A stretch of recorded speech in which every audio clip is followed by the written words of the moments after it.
Last couple of lessons were all about working on timeline indicator component and making it update its position every second.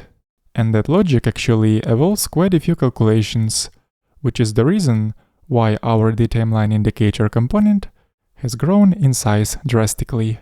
So in this lesson we're gonna try to refactor this component by moving the main part of the logic responsible for calculating percentages into a separate file. We're going to create another composable and extract in there all the logic responsible for calculating the position of the timeline indicator. So let's start with copying the file with one of the existing composables, for example, progress.js.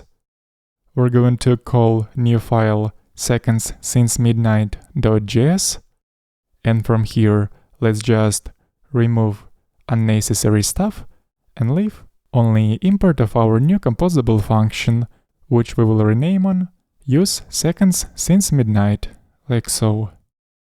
And now we're going to slowly extract the logic from the timeline indicator component and move it to our new composable function.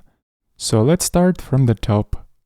The first thing that we have to move is declaration of reactive variable SecondsSinceMidnight, along with these two hooks onActivated and onDeactivated, because these two hooks are responsible for managing our timer, which updates indicator position every second.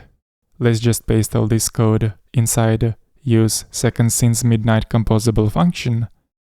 Go back again to the timeline indicator component and move the rest of the logic.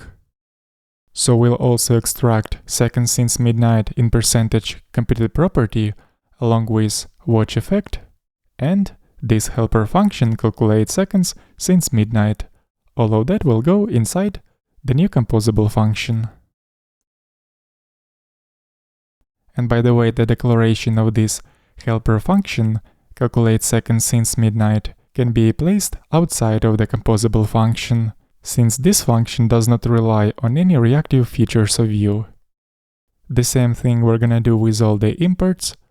Let's copy all these imports from here and paste in the file with the composable function, and then go back to the component and remove unnecessary imports such as watch effect, onActivated and onDeactivated hooks, as well as these four unused constants. And this way our component has become much leaner, and as we can see, only one property is highlighted, that is this seconds since midnight in percentage computed property, because this property is now managed by our composable function.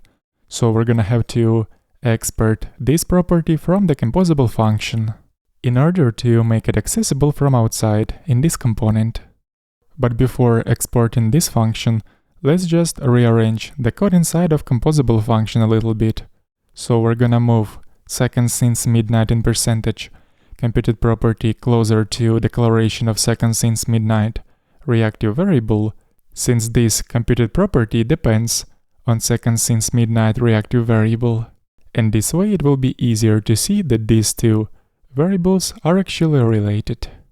Then let's also move this watch effect function closer to seconds since midnight reactive variable, due to the same reason, because it depends on this variable.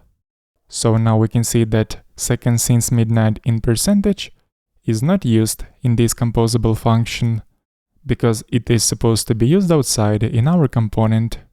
So just like we usually do, in order to make some properties of the composable function accessible from outside, we have to export those explicitly.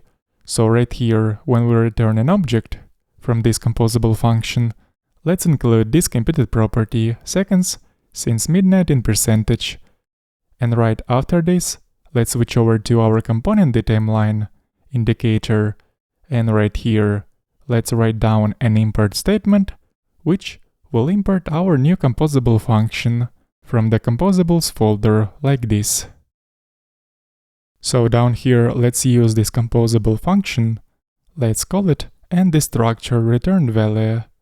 From here we should receive reference to seconds since midnight in percentage computed property. So after doing all this refactoring, And taking a closer look to the implementation of this component, we can see that this component manages only one thing, and that is the offset, how much indicator should be shifted from the top of the page. And the variable which stores amount of pixels by which we should shift our indicator to the bottom is called top offset, which actually depends on the percentage of amount of seconds passed since midnight up until this moment. But there are a lot of calculations involved in order to calculate the value of this percentage, and that is why we have extracted all this logic in a separate composable function. In this way, we made this component much easier to understand, without cluttering it with all the extra logic. So now we delegate all the calculations of the percentage to this SecondsSinceMidnight composable function. And now we just have to make sure that after doing all this refactoring, we didn't actually break the behavior of the indicator. So as we can see, it still functions properly, and its position is updated every second, based on the calculated percentage value, which is now calculated by using composable function.